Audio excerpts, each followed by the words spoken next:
ऋषि सनक के ब्रिटेन का प्रधानमंत्री बनने पे इंडियंस इतने खुश हो रहे हैं जैसे ब्रिटेन इंडिया का गुलाम हो गया और कल से ही ब्रिटिश इंडियन के कच्चे धोएंगे। सब निकल पड़े दुगना लगान लेने। अब एक इंडियन ब्रिटेन को चलाएगा। ऐसा लग रहा है सारी पॉलिसी यहीं इंडिया में बैठ के बनाई जाएगी। तो इससे पहले आप इमोशन में बह जाएं, आपको याद दिला दूं, ऋषि सनक इंडियन नहीं है, वो ब्रिटिश है।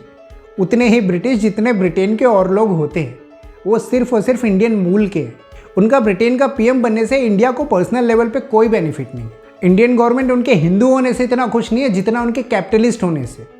इससे इंडिया के लिए फ्यूचर ट्रेड्स के ऑप्शंस खुल जाते हैं। वैसे पिछले 400 साल से पूरी दुनिया को गुलाम बनाने और लूटने वाला ब्रिटेन अब खुद लूटने की कगार पे खड़ा है। अभी तक ब्रिटेन के इतने पावरफुल होने का रीजन था उसकी स्टेबल इकोनॉमी, जिसकी वजह से दुनिया भर के सारे बैंक ब्रिटेन में और दुनिया भर का सारा इन्वेस्टमेंट उनके पास आता है। पर पिछले कुछ सालों में ब्रिटेन की अर्निंग में बहुत तेजी से कमी आई है और ब्रिटेन की इकोनॉमी अनस्टेबल हो गई है। और इसका कारण है ब्रिटेन किसी भी तरीके से वर्ल्ड में कोई भी कंट्रीब्यूशन नहीं करता है in terms of good and services.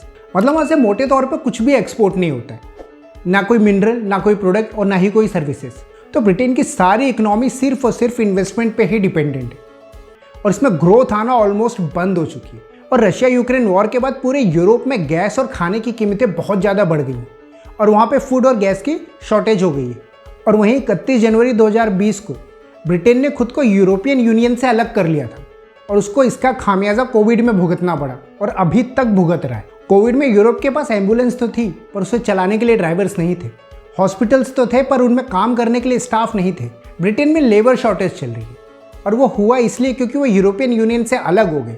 अब यूरोप के दूसरे पार्ट से और दूसरे देशों से जो लोग काम करने के लिए यहाँ पे इजीली आ सकते थे, अब उनके बीच में एक बैरियर आ गया है। अब वो यहाँ पे आके काम नहीं कर सकते हैं। उनको ब्रिटेन में आके काम करने के लिए स्पेशल परमिट लेना पड़ रहा है, जिसकी वजह से वर्किंग स्टाफ और लेबर्स की बहुत ज़्यादा शॉर्टेज हो गई है और ब्रिटेन की इकोनॉमी डे बाय डे गिरती जा रही है। और इसी इकोनॉमी को स्टेबल करने की जिम्मेदारी है ऋषि सनक पे। वैसे ऋषि सनक ब्रिटेन की फर्स्ट चॉइस नहीं थे और हो भी कैसे सकते हैं रेसिस्ट मानसिकता वाले ब्रिटेन में, जिसने दुनिया को काले गोरे का भेद और गुलाम बनाने की विरासत दी है। पहले लीज ट्रस को ब्रिटेन का पीएम बनाया गया था पर इकोनॉमी को स्टेबल करने के लिए लिए गए उनके कदम बैकफायर कर और भारी अपोज होने के बाद उन्हें 1.5 महीने में ही अपने पद से रिजाइन करना पड़ा। 28 अक्टूबर 2022 को ऋषि सनक ने पीएम पद की शपथ ली। वैसे ऋषि सनक का जन्म 12 मई 1980 में ब्रिटेन के साउथहैम्पटन में हुआ था।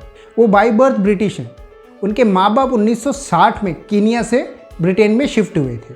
उनके दादाजी इंडियन थे, वो पंजाब के रहने वाले थे और वो ब्रिटेन कॉलोनी के साथ ही इंडिया से कीनिया माइग्रेट हो गए थे। ऋषि सनक ने फिलॉसफी, पॉलिटिक्स और इकोनॉमिक्स से अपनी ग्रेजुएशन की और सैनफोर्ड यूनिवर्सिटी से उन्होंने एमबीए किया है। उन्होंने 2001 से 2004 के बीच में गोल्डमैन सैक्स में as a investment fund manager की जॉब की है। ऋषि सनक ने 2009 में अक्षता मूर्ति से शादी की थी, जो इंफोसिस के ओनर नारायण मूर्ति की बेटी हैं। ऋषि सनक 2015 में पहली बार संसद में पहुंचे थे। उस समय ब्रेक्जिट का समर्थन करने की वजह से उनका कद लगातार बढ़ता गया।